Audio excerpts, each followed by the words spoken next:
शिक्षा का वास्तविक उद्देश्य होता है सिखाना, विकास करना। शिक्षा का यह उद्देश्य तभी पूरा हो सकता है जब वह उस भाषा में दी जाए जिसे बालक आरंभ से ही समझता हो। इस दृष्टि से मातृभाषा में दी गई शिक्षा अधिक उपयोगी हो सकती है। बालक अपने माता पिता के मुख से सुनकर अनुकरण द्वारा जिस भाषा को सीखता है वह उसकी मातृभाषा होती है। वह उसके घर में बोली जाती है और विद्यालय में जाने से पहले ही बालक अपनी इसी भाषा में बातचीत करना सीख लेता है। अपनी आवश्यकता पूर्ति और सामान्य व्यवहार चलाने के लिए भी वह इसी भाषा का प्रयोग करता है। प्रायः किसी वर्ग विशेष, समाज विशेष या प्रदेश विशेष में बोली जाने वाली भाषा उसके सदस्यों की मातृभाषा होती है। वे घर में, घर के बाहर, मित्रों में, विद्यालय में और निकटवर्ती समाज में इसी भाषा का प्रयोग करते हैं।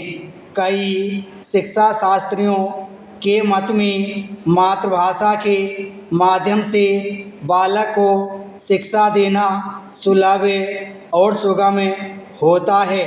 बालक उस भाषा के घरेलू और व्याकरण बंधन से रहित रूप से पहले ही परिचित होता है। विद्यालय में केवल उसकी लिपि, व्याकरण तथा साहित्यिक रूप सिखाने से वह उसे शीघ्र हृदयंगम कर सकता है। ऐसी भाषा के माध्यम से वह अन्य विषयों को भी शीघ्र ही पढ़ लिख कर उनमें समुचित ज्ञान सरलता से हासिल कर सकता है। इन्हीं कारणों से इस अर्थात मातृभाषा में शिक्षा की बात कही जाती है। मातृभाषा के अतिरिक्त राष्ट्रभाषा या अंतर्राष्ट्रीय भाषा भी शिक्षा का माध्यम होती है। इनमें से राष्ट्रभाषा उस भाषा को कहते हैं जो किसी राष्ट्र के विभिन्न प्रदेशों में पारस्परिक व्यवहार की भाषा हुआ करती है। वह अपने क्षेत्र या प्रांतों की भाषा तो होती ही है, परंतु राजकीय कार्यों तथा सार्वजनिक क्षेत्रों में समस्त देश में प्रयुक्त होने के कारण सारे देश की साझी भाषा बन जाती है। हिंदी को भारत में यह संवैधानिक स्थान प्राप्त है। राष्ट्रभाषा के बाद भाषा का अंतर्राष्ट्रीय स्वरूप और स्तर हुआ करता है।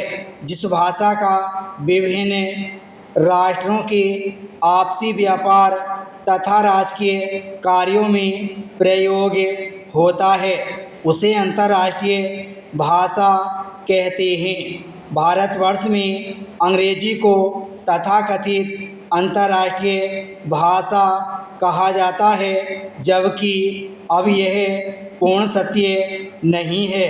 अंग्रेजी का क्षेत्र अब अत्यंत संकुचित सीमित होकर रह गया है। अंग्रेजी शासनकाल में भारत में शिक्षा का माध्यम अंग्रेजी को बना दिया गया था, जो बहुत अंशों में अब तक भी विद्यमान है।